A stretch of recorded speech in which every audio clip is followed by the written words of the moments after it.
اس کی کھال کے چپل بنا دیے جنہیں بالو ٹھاکر اور ان کی بیوی سٹکاتے پھرتے تھے۔ کاش کچھ لوگوں کو بھی کاٹ کر ان کی کھال کے چپل بنا دیے جاتے۔ یہ 2 برسات پہلے کا واقعہ ہے۔ اس سے اگلی برسات میں گاؤں میں ایک تیندوا لاگو ہوا تھا۔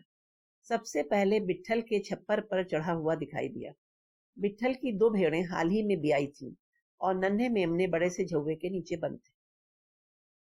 پو پھٹ رہی تھی، بادل برس کر کھل گئے تھے، ہوا نشہ بکھیرتی لوگوں میں میٹھا میٹھا آلس بھرتی گھوم رہی تھی۔ درختوں کو بارش نے خوب دھو کر زمرد کا رنگ دے دیا تھا اور پتوں کی نوک سے پانی کی بوندیں ایسے ٹپکتی چھوڑ دی تھیں کہ بوندا باندی کا گمان ہوتا تھا، لگتا تھا بارش ابھی تھمی نہیں ہے۔ ململ جیسے جھینے اندھیرے میں جب نہ اندھیرا پورا تھا نہ اجالا، بٹھل کا بیٹا چیخ اٹھا کہ تیندوا ایک میمنا لے کر بھاگا ہے اور دوسرے کو بھی پنجہ مار کر زخمی کر دیا ہے۔ بھیڑ گمسم کھڑی تھی۔ اس دن سے الگ صبح دشا میدان جانے والی عورتوں نے اکیلے جانا بند کر دیا۔ وہ 4-5 کے گروپ میں جاتی اور ایک موٹا ڈنڈا یا کلہاڑی سب سے مضبوط جوان عورت کے ہاتھ میں تھما دی جاتی۔ تیندوے نے کئی چھوٹے موٹے جانور اور اٹھائے، انسانوں پر حملہ تو نہیں کیا، لیکن ایک دن شام کو جانے والی ٹولی کی ایک عورت کو جو تھوڑا پیچھے رہ گئی تھی محسوس ہوا کہ کوئی اور بھی ہے جو اس کے پیچھے دبے پاؤں چلا آ رہا ہے، بالکل کسی چور کی طرح۔ ہوا میں ایک مہک ہے جو جانی پہچانی نہیں ہے، نہ پھولوں کی، نہ سبزے کی، نہ گوبر کی، نہ گائے بھینس کی۔ جھاڑیاں یوں سرسرائی ہیں جیسے کچھ کہنا چاہ رہی ہیں۔ پتہ نہیں کیوں جھاڑیوں کی رازداری نے جسم کے سارے روئیں کھڑے کر دیے۔ یہ کوئی سحر ہے کیا؟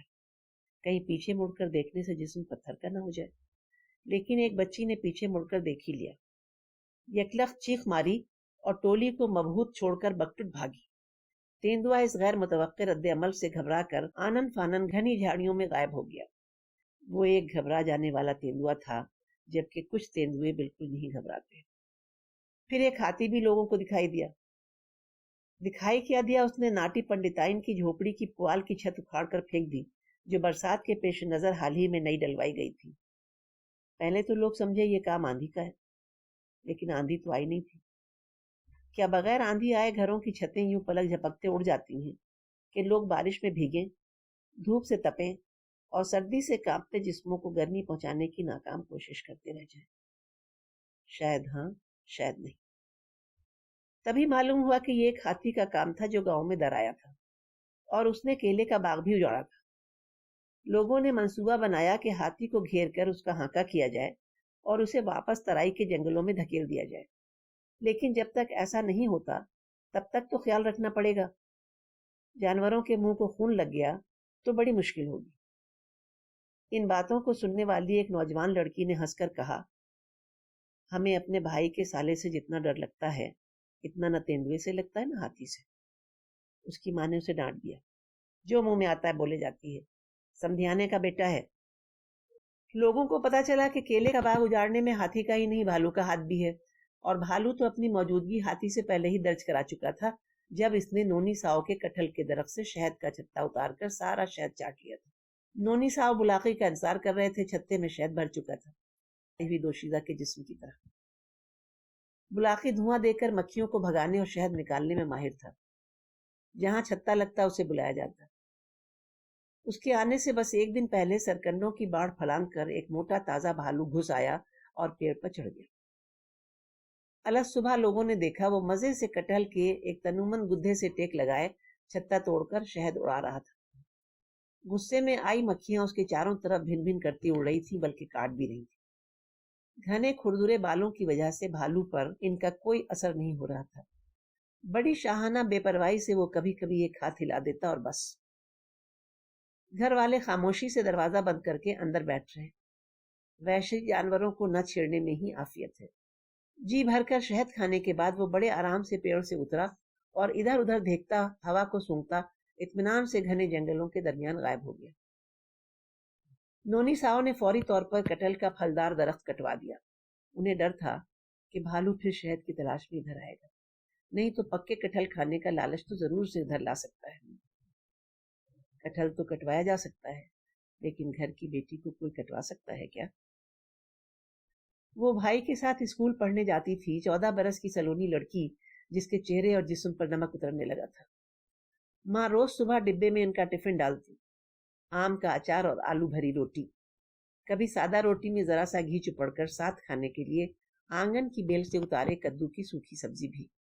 دونوں جڑواں تھے، لیکن لڑکا 6 روٹیوں سے کم نہیں کھاتا تھا، جبکہ لڑکی 3 سے زیادہ نہیں کھاتی تھی۔ اماں عام طور پر ڈبے میں 10 روٹیاں ڈالتی تھی۔ لڑکی کا جی بھی چاہتا تو چوتھی روٹی کو ہاتھ نہ لگاتی، شاید بھائی کا پیٹ ابھی بھرا نہ ہو۔ پھر ہنستی تھی، باپ رے کتنا کھاتا ہے۔ اسے ڈانٹ پڑ جاتی، لڑکے کے حساب سے بہت کم کھاتا ہے جی، لڑکے کے شریر کو زیادہ غذا چاہیے، بڑے کہتے۔ جس دن گھر میں باپو نے مرغا مارا ہوتا یا تالاب سے مچھلی نکالی ہوتی، اس دن بھی غذا کا تناسب یہی رہتا۔ مرغے یا مچھلی کے ساتھ بھات بنا کرتا تھا، بھائی کے لیے 2 تھالی، اس کے لیے 1 تھالی۔ اسکول جاتے وقت اماں ہمیشہ یاد دلاتی، کھانے کا ڈبہ خوب چھپا کے بیگ میں رکھنا، جانور بہت دور سے خوشبو سونگھ لیتے ہیں، پیچھے لگے چلے آئیں گے۔ پہلے ڈبہ پولیتھین میں ڈالا جاتا، پھر اسے اسکول بیگ کے اندر چھپا کر رکھا جاتا۔ 2 میل پیدل کا راستہ تھا، راستے میں ندی تھی جو گاتی گنگناتی کنی کاٹ کر نکل جاتی۔ گرچہ یہ پہاڑی علاقہ نہیں تھا، لیکن ندی نشیب میں بہتی تھی اور راستے کا حصہ اونچا تھا۔ طوفان پر ہوتی تو بھی کبھی اس راستے پر نہیں چڑھ دوڑی تھی۔ ہنستی تھی، نہیں بھائی اس راستے پر اسکول ہے، بچوں کو نہیں پریشان کرنا۔ پھر بھی ماں باپ ذرا گھبراتے تھے، پانی تو پانی، اس کا سر پھرنے میں کیا دیر لگتی ہے۔ اس لیے جب خوش مزاج باگمتی کو غصہ آتا تو وہ ذرا اس سے دور ہی دور رہنے کو کہتے پانی پہ نظر رکھنا، چڑھتا محسوس ہو تو واپس آ جانا، اور ہاں جانور دکھائی دیں تو سر جھکا کے چپ چاپ نکل لینا، چھیڑا نہ جائے تو جانور نقصان نہیں پہنچاتے۔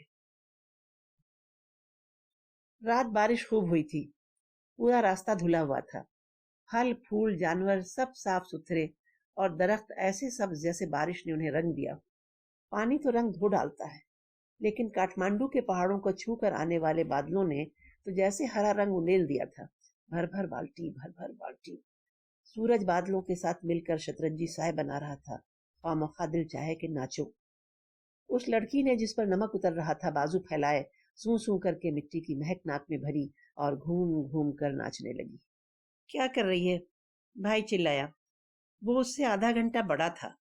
ماں کا کہنا تھا آدھا گھنٹہ چھوٹا بھی ہو تو بھائی تو بڑا ہی ٹھہرا، اس لیے وہ ضرورت سمجھتا تو اسے ڈانٹ لیتا تھا۔ دیکھ نہیں رہے ناچ رہے ہیں، تم بھی ناچو۔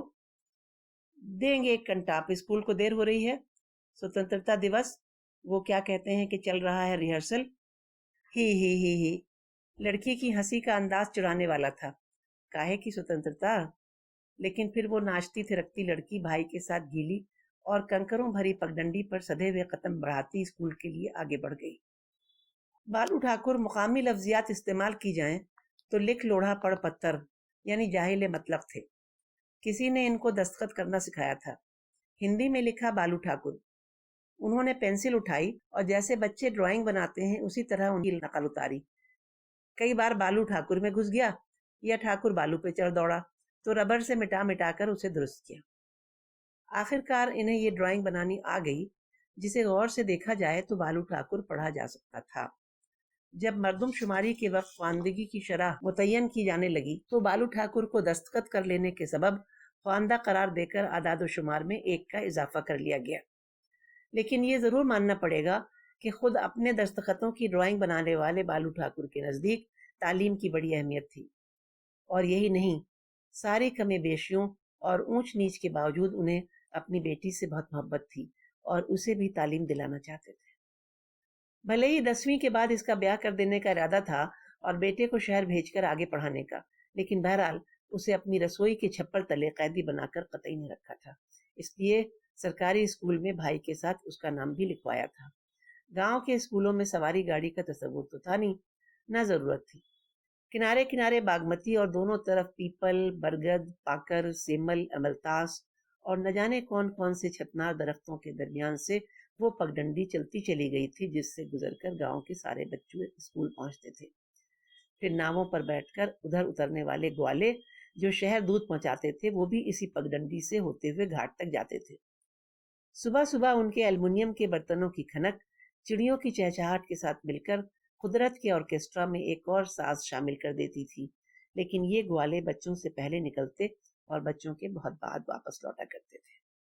اسکول میں 2 پختہ کمرے تھے، ایک چھوٹا سا آفس تھا اور بڑا سا احاطہ جس میں چھتنار برگد کھڑا تھا۔ ویسے کنارے کنارے اور بھی بہت سے پیڑ تھے اور جنگلی جھاڑیاں جن کے بیچ مور پھرتے پھرتے تھے اور اپنی صورت کے ٹھیک برعکس کرخت آواز میں چلاتے۔ ان کے انڈے چرانے کو لومڑیاں یوں دبے پاؤں چلتی جیسے گرمیوں کی دوپہر میں گھر والوں کی آنکھ بچا کر باہر بھاگ نکلنے والے شیطان بچے۔ کبھی کبھی جھاڑیوں سے ان کی موٹی ملائم بالوں والی دم دکھائی دیتی جسے گھسیٹ کر بھاگنے کی حسرت بہت سے بچے دل میں پالتے رہتے تھے۔ میناؤں کے جھنڈ بھرا مار کے اڑتے، طوطے اتنا شور مچاتے کہ پہاڑا پڑتے بچوں کو اپنی آواز نہ سنائی دیتی، بلبلیں گیت سناتی، کبوتر گٹڑ کر کے گھوم گھوم کر ناچتے اور کبوتریوں کو رجھاتے تھے۔ تو ان سب کے درمیان 2 پختہ کمرے تھے اور ایک لق و دق لیکن سرسبز احاطہ۔ 60-65 طالب علموں کے نام درج تھے۔ روزانہ حاضری مڈ ڈے میل سے پہلے 20-22 اور مڈ ڈے میل کے دوران لگ بھگ 40 ہوتی تھی، جو کھانا ختم ہونے کے بعد پھر اوریجنل تعداد کو پہنچ جاتی۔ جو بچے شروع سے آخر تک رہتے اور باقاعدگی سے آتے، یہ ان گھروں کے بچے تھے جو تعلیم کے بارے میں سنجیدہ تھے۔ آج کل حاضری بڑھ گئی تھی۔ 15 اگست کے لیے سپورٹس کے مقابلے کی پریکٹس ہو رہی تھی، ایک آدھ ڈرامہ بھی کھیلا جانا تھا۔ جو بچے ان سرگرمیوں میں حصہ لے رہے تھے انہیں مڈ ڈے میل کے علاوہ ایک تکونی پڑیا میں گڑ چنا ملتا تھا، جس کے بیچ سے کبھی کبھی 2 عدد ٹافیاں بھی نمودار ہو جاتی تھیں، اور بچے خوش ہو کر کہتے تھے آج چاکلیٹوں ملا۔ اسپورٹس میں انہیں مزہ آتا تھا۔ پھر 15 اگست کو جھنڈا لہرایا جاتا تھا، جس کے بعد دونے میں مٹھائی اور نمکین کی معقول مقدار ملتی تھی۔ لڑکیاں صرف جن گن من اور 2-1 دیش بھکتی گیتوں میں شامل تھیں۔ لڑکے اسپورٹس کے لیے دیر تک رکا کرتے تھے۔ جا تو گھر جا، آدھا گھنٹہ بڑے بھائی نے بہن سے تحکمانہ لہجے میں کہا۔ ہم کچھ دیر رک لیں تو حرج کیا ہے، بہن نے جواب دیا۔ نہ تو جا۔ لڑکا کودتا پھاندتا برکت کے نیچے چلا گیا جہاں پی ٹی ٹیچر تھے۔ لڑکی بیٹھی رہی۔ بڑی ڈھیٹ ہے۔ کوئی 2 گھنٹے بعد لڑکا آیا تو اس نے قدرے ناراضگی کے ساتھ کہا۔ ڈھیٹ نہیں، ڈرپوک، لڑکی نے دل میں کہا۔ ادھر وہ پہلے ہی چلی جاتی تھی، ساتھ میں 2-4 لڑکیاں رہتی تھیں، لیکن کچھ آگے جا کر سیدھی پگڈنڈی میں ایک شاخ پھوٹتی تھی جو جنگلی جھاڑیوں کے اندر اندر دوسری طرف نکل جاتی تھی۔ وہ لڑکیاں گاؤں کے اسی حصے سے آتی تھیں۔ کوئی 2 فرلانگ کا راستہ لڑکی کو تنہا طے کرنا ہوتا تھا۔ پچھلے 2-3 دن سے اس نے محسوس کیا تھا جیسے کوئی اس کی نگرانی کر رہا ہے۔ 2 آنکھیں جو اس کو دیکھتی تھیں، 2 پیر جو اس کے پیچھے پیچھے کسی سائے کی طرح چلتے تھے، کچھ سانسیں جو ہوا پر تیر کر اس کی گردن پر ٹھہر جاتی تھیں۔ ضرور کوئی تیندوا ہے۔ تیندوؤں کے بارے میں سنا تھا کہ وہ بڑے صبر سے جانوروں یا انسانوں کا پیچھا کرتے ہیں۔ تیندوے ہی کیوں، کتے اور لگڑ بگڑ بھی، اور بھوت۔ نہ جانے کتنے پیپل کے درختوں پر پچھل پیریاں بسیرا کرتی تھی۔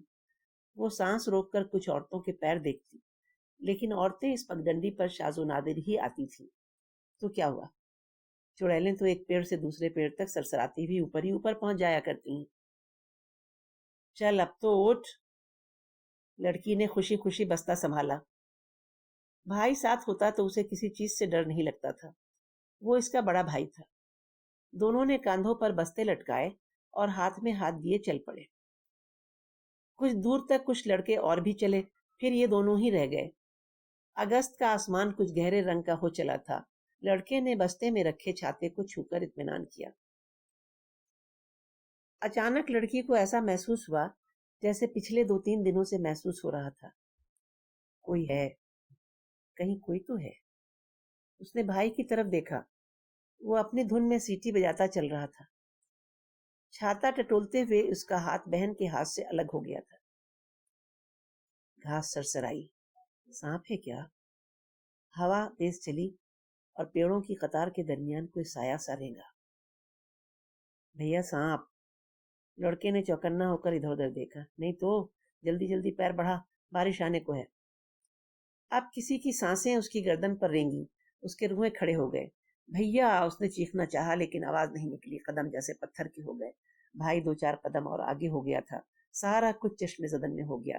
لڑکی یکایک پلٹی اور اس نے زور کی چیخ ماری۔ یہ کسی کے پلٹ کر چیخ مارنے سے بھاگ جانے والا تیندوا نہیں تھا۔ اس نے لڑکی کے سبک جسم کو بجلی کی سی تیزی سے دبوچا اور بائیں مڑ کر گھنے سبزے میں غائب ہو گیا۔ چلتے چلتے اس نے چیخ سے متوجہ ہو جانے اور پیچھے دوڑ پڑنے والے بھائی کو لنگڑی ماری تھی جو منہ کے بل گر پڑا تھا، اور لڑکی اس کی مضبوط گرفت میں یوں کلبلا رہی تھی جیسے سارس کی لمبی چونچ میں آئی ہوئی چھوٹی سی مچھلی۔ گھنے درختوں کے بیچ الجھی بیلوں نے ایک منڈوا سا بنا رکھا تھا۔ اس کے آس پاس کی گھاس اور بڑے پیڑوں کی جھکائی ڈالیاں ہاتھی نے صاف کر دی تھی۔ وہیں بھالو اور اجگر کے ساتھ بیٹھا وہ آج کامیابی کی توقع کے ساتھ تیندوے کا انتظار کر رہا تھا۔ آخر سارس کی لمبی چونچ میں کلبلاتی چھوٹی مچھلی کی طرح شانوں پر لڑکی کو لادے وہ نمودار ہوا۔ تینوں نے مسرت بھری چیخیں ماری۔ اچانک بڑی بڑی بوندوں نے جنگل کو آ لیا۔ لڑکا حواس بحال کر کے اٹھا اور چوٹوں کی پرواہ نہ کر کے چھاتا اور بیگ پھینک کر ناک کی سیدھ میں دوڑ پڑا۔ کہیں لڑکھڑایا، کہیں جھاڑیوں سے ٹکرایا، لیکن دوڑتا رہا اور گھر پہنچ کر ہی دم لیا۔ ہاں، اس کی چیخیں تب بھی جاری تھیں، تیندوا لے گیا، تیندوا لے گیا، تیندوا لے گیا۔ لوگ لاٹھی، ڈنڈا، پھاوڑا، کدال لے کر دوڑے۔ کالے بھجنگ، لامبے اور مضبوط سمی کی دیوار سے ایک زنگالو تلوار لٹکی رہتی تھی، وہ اسے ہی لے کر بھاگا۔ لڑکی نے لرزتی ہوئی پلکیں کھولیں۔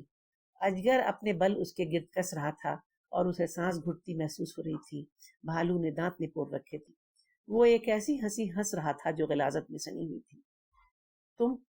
تم لڑکی کے سارے خوف پر حیرت نے غالب آ کر اسے آواز عطا کر دی۔ تم تو گجیندر بھیا کے سالے ہو؟ ہاں، اور اب تمہارا بھائی ہمارا سالہ ہے، ہم چاروں کا، بھالو نے مسرور لہجے میں جواب دیا اور اسے شہد کے چھتے کی طرح نچوڑ کر رکھ دیا۔ کچھ دیر بعد تیندوے نے پنجہ مارا تو اس کی کچی مٹی کی سراہی جیسی گردن ٹپ سے ٹوٹ گئی۔ گردن کے ساتھ وہ لڑکی بھی، نمک جس کے چہرے سے ہوتا ہوا اس کے جسم پر اترنے لگا تھا اور جو محض 14 برس کی تھی۔ تبھی تو تیندوا اپنی کھردری زبان سے اسے چاٹ گیا تھا۔ ہاتھی ناراض ہو کر چنگھاڑا، ارے یہ تو مر گئی۔ مرنا تو تھا، یہ گجیندر بھیا کے سالے کو پہچانتی جو تھی۔ تو ہمارے لیے کیا بچا سالو، اتنے دن سے پیچھا کر رہے تھے۔ لڑکی ہے نا، مری کے جندی، پھر ابھی ایک سانس باقی معلوم ہوتی ہے، شریر گرم ہے۔ اس سے پہلے کہ وہ سانس بھی ختم ہو، ہاتھی نے اسے سونڈ میں لپیٹ لیا، پھر کچھ دیر بعد ناٹی مشرائن کے چھپر کی طرح اچھال کر اس گڈھے میں پھینک دیا جو اینٹیں بنانے کے لیے مٹی نکالنے کے سبب گہرا ہوتا جا رہا تھا اور جس میں جولائی اگست کی بارشوں نے گدلا پانی بھر دیا تھا۔ سرچ پارٹی کو لاش دوسرے دن ملی۔ تم نے تیندوا دیکھا تھا؟ پولیس والوں نے بھائی سے پوچھا۔ صاف تو نہیں دیکھ سکے تھے، ایک سایہ جیسا تھا۔ بہن چیخی تھی اور تبھی ہم منہ کے بل گر پڑے تھے۔ تیندوا؟ نہیں، یہ تو آدمی معلوم ہوتے ہیں۔ کتنے آدمی؟ کم از کم 4۔ جب ساری کارروائی کے بعد تیسرے دن لڑکی کا جسم چتا کے شعلوں نے چاٹا تو بالو ٹھاکر زمین پر لوٹ لوٹ کر روئے۔ ہم نے اسے صرف جانوروں سے کیوں ساودھان کیا تھا؟